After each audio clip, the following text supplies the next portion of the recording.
morning. Ayan, nandito po ako. Sumama po ako kay Ray. Ang oras po ata is mag-11 na. Sumama po ako kasi may konting oras tapos magla-lunch break. So, bali, ito na po yung update natin. So, last time po is natackle ko yung about po sa ginagamit namin pintura na Davies. Na-upload ko po siya sa page namin na may nag-comment po doon na, Ma'am, ang Davies po is pang bato po yan, hindi pang kahoy. Actually, bago ko po siya in-order sa Lazada, nagtanong po ako kung pwede siya sa kahoy. Pwede naman kasi ito po is all-purpose. Ayun, sabi ng aking pintor. So, kami naman po, hindi naman po kami basta-basta lang gagamit ng isang materials na hindi po namin alam kung para saan siya, di ba? Enamel kasi. Oo, enamel yan. Oh. So, ito rin po kasi, nagamit na namin siya sa Phase 5. Meron po kasi kami naging client na buntis that time. So, ayaw ni ma'am ng sobrang maamoy yung cabinet. Eh, ang boysen po na enamel tsaka gloss po ata is masyadong maamoy. So, naghanap po kami ni Ray sa All Home. Ayun na po, doon po kami nakabili nito. Pero, pag kailangan po namin, wala po kasi silang ganong stock ng Davies na ganyan. So, ang ginagawa ko po, nag-order na lang po kami sa Lazada. Unang order ko po 2 galon. Since kulang, nag-order po ako ng 2 galon ulit. So, ito po kasi, ang kagandahan sa Davies, hindi po siya naninilaw. Maganda rin po yung pagkaputi niya. At saka, kung mali yung binili ko, malamang sasabihin sa akin ng pintor ko, Ma'am, madam, mali yan. O, wag po tayong gumamit niyan. So, sa amin kasi, kung maganda naman ang kakalabasan, ganun talaga yung ginagamit namin. So, sabi ko nga sa inyo, technically, wala talaga akong alam sa renovation, sa construction. Pero, sa katagalan, natututo na rin po ako kasi kasama ko sila. Diba? Ako yung naghahanda ng mga materyales. So, bali, ang kulang na lang po ng cabinet natin. Pasensya na, hindi natin mahawakan kasi nire-retouch na po siya ni Kuya Joseph. Handle na lang po. Tsaka yung sabitan po ng mga damit. Bali, in-order ko na po siya. Tapos, itong unit ni Ma'am, parang katulad din kay Bang Floor. Meron na siyang blinds. Meron din po siyang curtain rod. Iuusog na lang po natin kasi napansin ko hindi pantay yung pagkaka-install ng blinds. Hindi naman sa hindi pantay, kumbaga mas lamang dito, konti doon. Siguro tatamaan kasi ng takip ng cabinet. Bali yung blinds po, si Ma'am na rin po yung bumili niyan. Ayan po siya. So ang ganda rin, di ba? Tinayan mo lang din talaga ni Ma'am sa pintura ng kanilang unit. So, bali po sa Saturday, birthday ni Ray, sabi ko kay Ma'am, pumunta siya dito kasi hinihingi ko na rin po yung lock set para sa main door. Kasi gusto na po namin ma-secure yung unit, malagyan na po ng lock.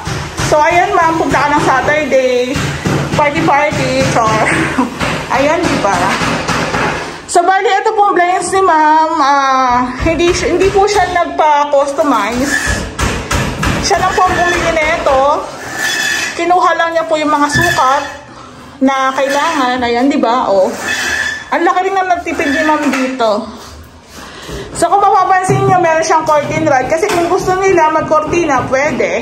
Pag gusto nilang gamitin yung blinds, pwede rin, di ba? So, meron din po walang nag-share sa akin. Ay, may nag-suggest na, Ma'am, pwede po ba yung ating split type na AC is hatiin na lang sa 2 kwarto.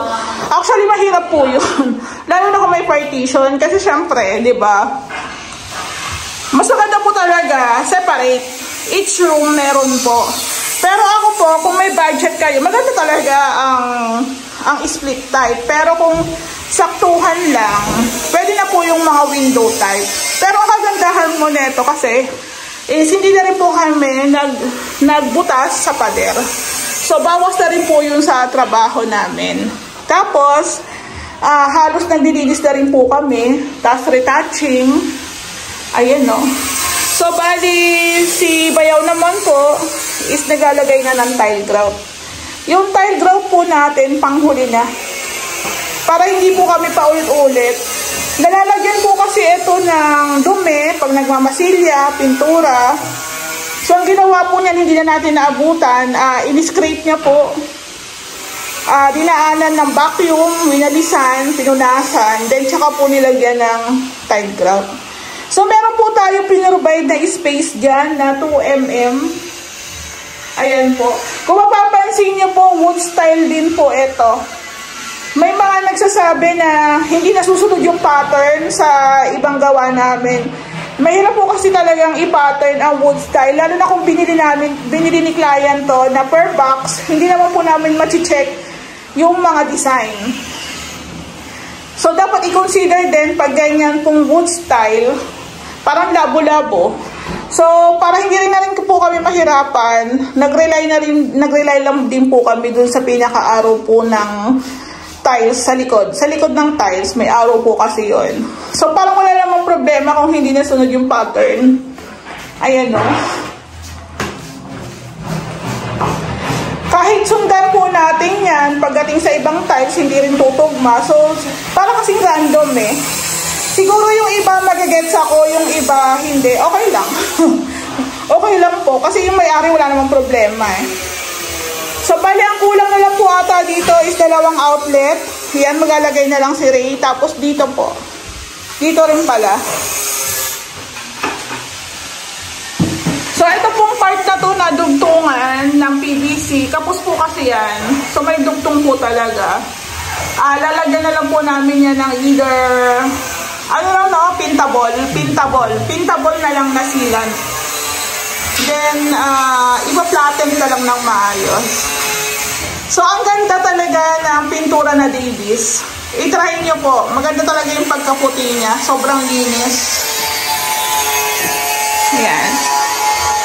So, mostly sa gagawin po dito is more on retouching na lang naman. Tapos yung nakaraan nga po pala, ito po yung sinasabi ko kay Kuya Joseph na kita yung bukol. Naka-gloss na po kasi siya. Mas lalong kita.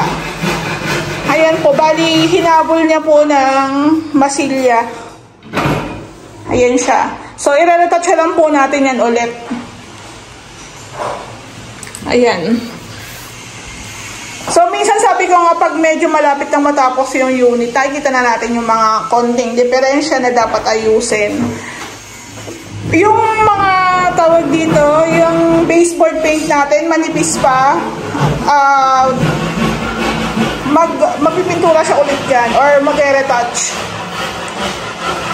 Same lang din po dito sa kwarto, sa isang kwarto. Ang kulang na lang po is yung ating mga outlet. Mga outlet na lang po.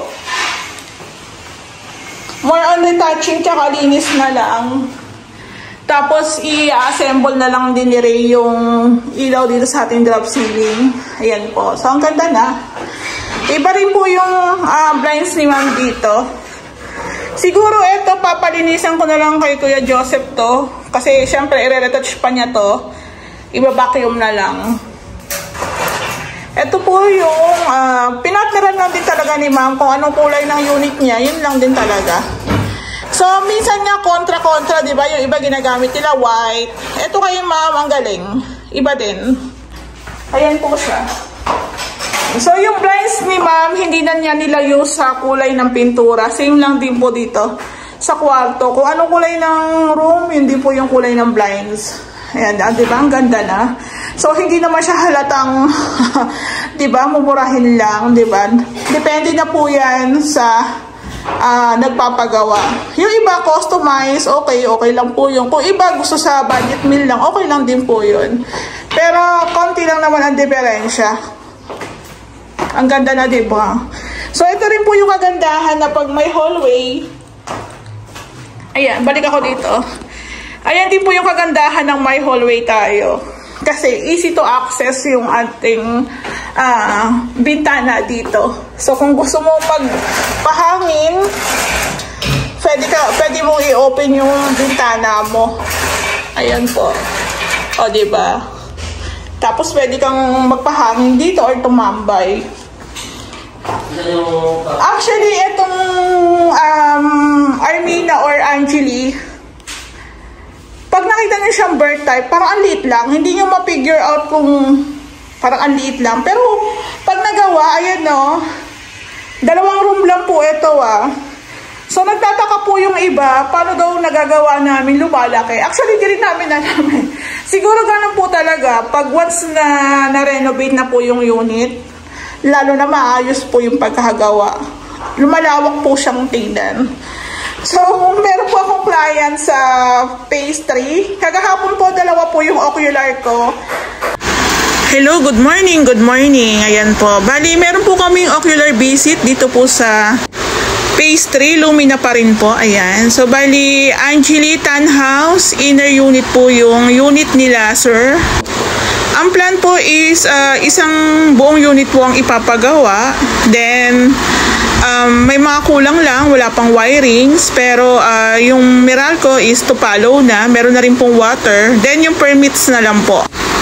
Maraming pong salamat sa pagpili sa Ray House Makeover. Ayan, thank you po sir, thank you po, thank you. Isang Angeli Tan House, tsaka isang Angeli Tan House na end-lot. Hello, good morning po. Bali, isa rin po to sa ocular visit namin kagahapon. Ayan, finally, na-meet na namin si Sir Joel Escoto. Shoutout po, sir. Thank you po sa pagpili sa Ray House Makeover. Bali, ang unit po ni Sir is Angelic Tan House. End-lot po. Ayan, end-lot po yung unit ni Sir na 60 square meter po yung lot area. Ayan. So, bali, waiting na lang po kami sa permits. Then, pwede na rin po kami mag-start dito. Pwede na po namin umpisahan yung pinaka-taas lang po muna. Ayan. Thank you po, sir. Thank you po.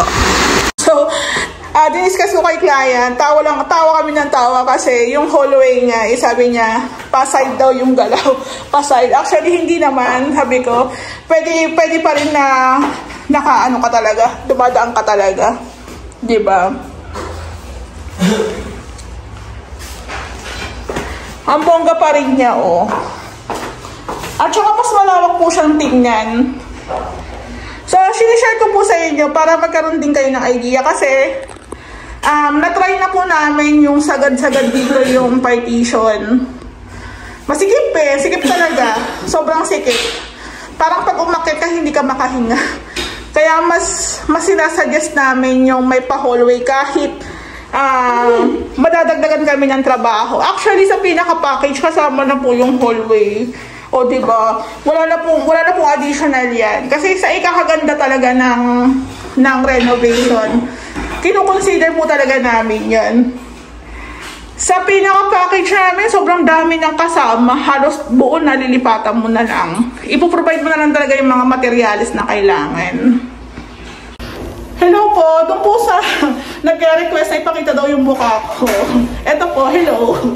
Pero kasi, nung nag-start po ako, pinapakita ko talaga yung mukha ko. Kaso sabi, dapat daw, ang ipakita ko yung gumagawa. Kaya puro lang ako daldal. So, ayan po. Hello, sir. Shoutout po. Nakalimutan ko po yung pangalan nyo.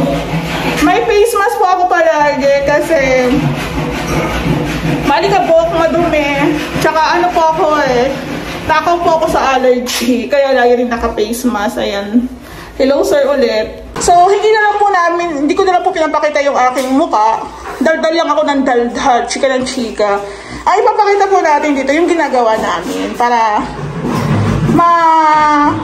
ma-showcase namin, nakita nyo kung paano kami gumawa. So, meron po akong client. Shoutout po lang si Sir Joel Escoto. Sir, thank you po kasi sa amin kayo tutuloy. Sabi niya, ma'am, nakaka-amaze kasi nilaparan nyo pala yung hagdan. Makitin po talaga kasi siya. So, ang ganda nga daw na nalalaparan namin para hindi alanganin ang tapak. Diba?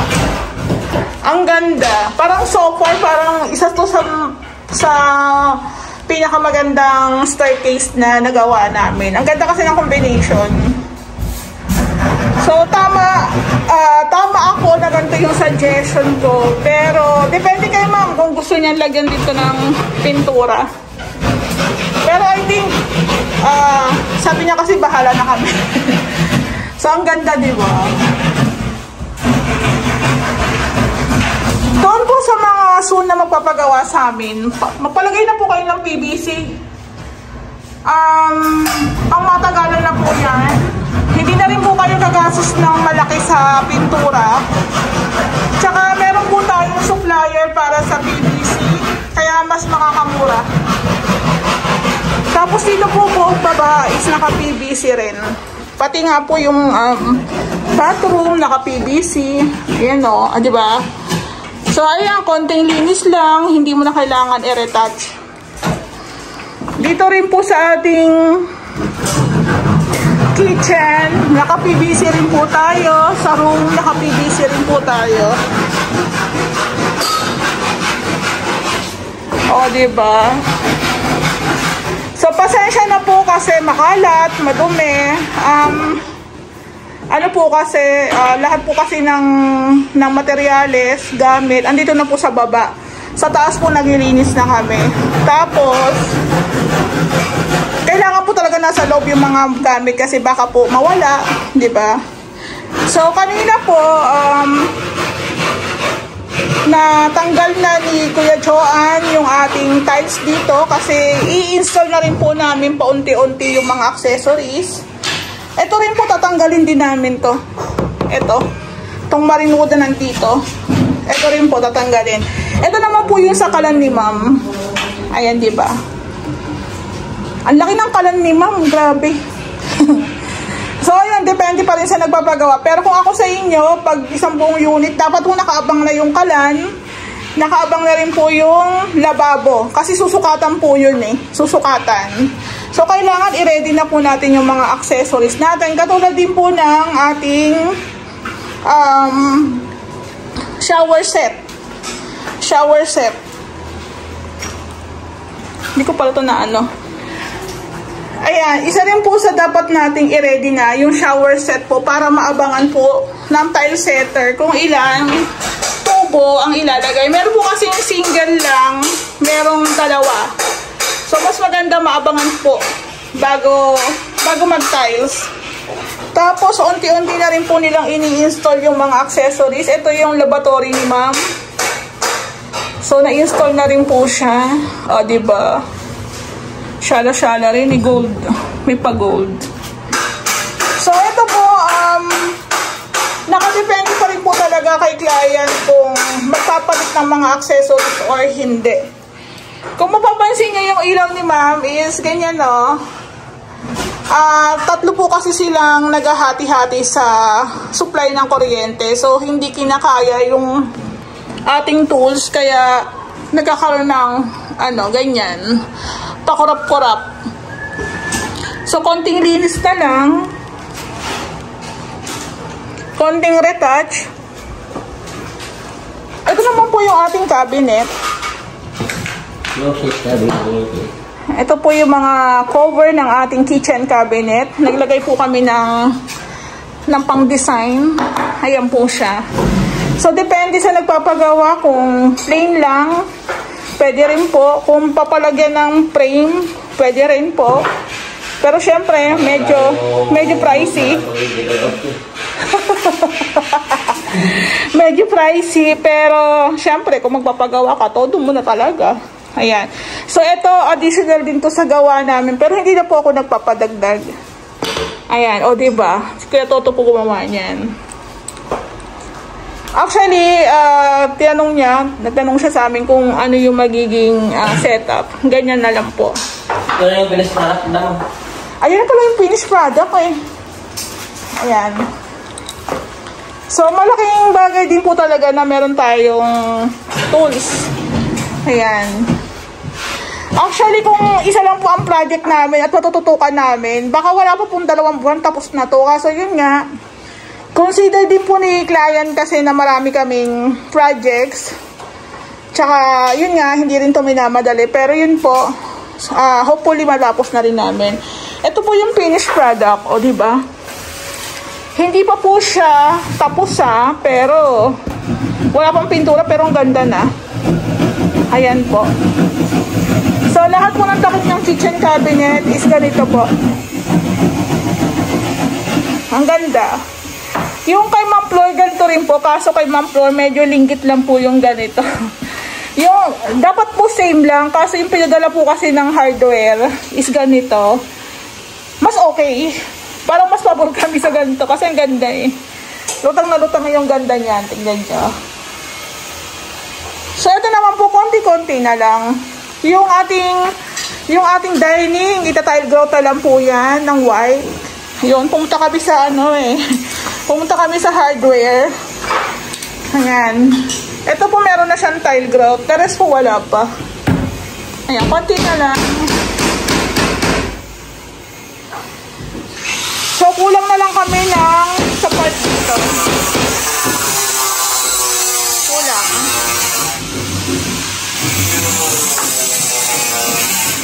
So, dito po yung ilalim ng kalan. Dito yung sa lababo. Dito po ata yung sa pull out. Dito po ata yung sa pull out. So, isa rin po na dapat i-ready nyo na pag isang buong unit. Kailangan yung mga pull out, mga condiments rack, naka-ready na. Kasi susukatan na po ng partition ng pinaka sa kitchen. Ayan po.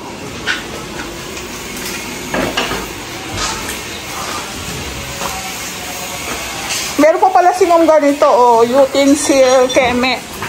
Ayan, dapat talaga naka-ready na para masukatan na rin nila. Si Ma'am po lahat bumili ng kanilang mga accessories. Tatanungin po natin kung magkano inabot para magkaroon din po tayo ng idea.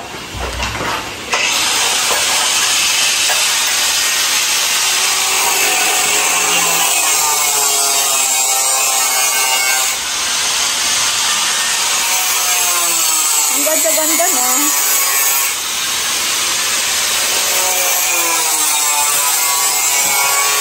Ito po yung ating kwarto dito sa baba.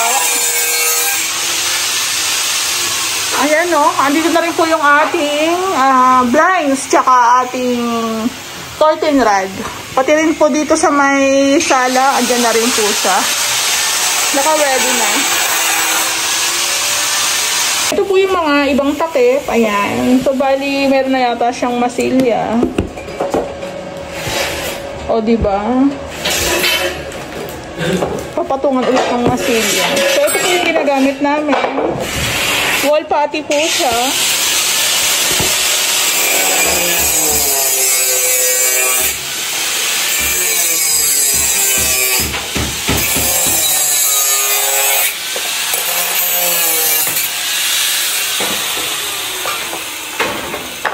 Bali si Ray naman po is ginagawa niya na yung handle. Parang pinaka-handle po yan doon sa may